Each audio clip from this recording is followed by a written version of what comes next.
भारत और रूस बहुत पुराने स्वाभाविक मित्र हैं और हम सब जानते हैं कि भारत और रूस का रिश्ता क्या है। और उस रिश्ते की गर्माहट कल देखने को मिली जब प्रधानमंत्री नरेंद्र मोदी जी और रूसी राष्ट्रपति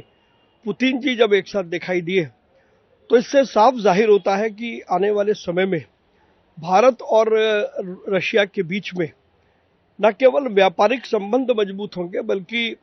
सांस्कृतिक और सभ्यता के जो संबंध हैं वो भी एक नए पायदान पर चलेंगे। आज दिन भर राष्ट्रपति पुतिन के भारतीय व्यवसायियों के साथ, प्रधानमंत्री के साथ, सरकार के साथ बहुत सारे एंगेजमेंट्स हैं, तो पूरी उम्मीद है कि उनका सकारात्मक परिणाम सामने आएगा और देश का व्यापार और अधिक समृद्ध होगा और दोनों देशों के बीच व्यापार की संभावनाएं और अधिक बढ़ेंगी। और मैं इसलिए उत्साहित हूं क्योंकि मैं व्यापारी समाज का प्रतिनिधित्व करता हूं, तो मैं उम्मीद कर रहा हूं कि व्यापार के नए द्वार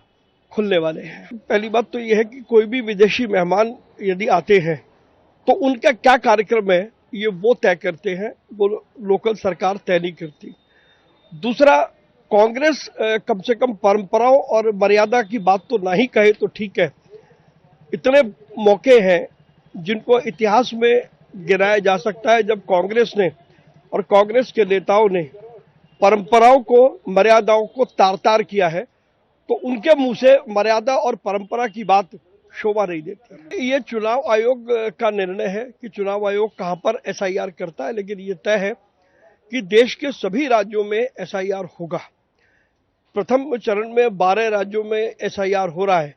तो ममता बनर्जी अपनी राजनीति के कारण से इसको राजनीतिक रूप दे रही हैं, जबकि इसमें सरकार का या भाजपा का कोई दखलंदाजी नहीं है। ये मामला सीधे तौर पर चुनाव आयोग का है और कोर्ट ने भी बार बार इसी बात को कहा है। ममता बनर्जी का यदि इतिहास उठा करके देखें तो वो हमेशा यूज एंड थ्रो पॉलिटिक्स करती आई हैं और करती रहेंगी। अब विषय पर तो मैं नहीं जाऊंगा, लेकिन मैं ये जरूर कह सकता हूं कि यूज एंड थ्रो पॉलिटिक्स का जमाना अब चला गया है और अब वक्त है जब प्रधानमंत्री मोदी के नेतृत्व में सभी राजनीतिक लोग कम से कम इस बात का ख्याल जरूर रखें कि मर्यादाएं और परंपराओं का पालन हो और देश की गरिमा बनी रहे।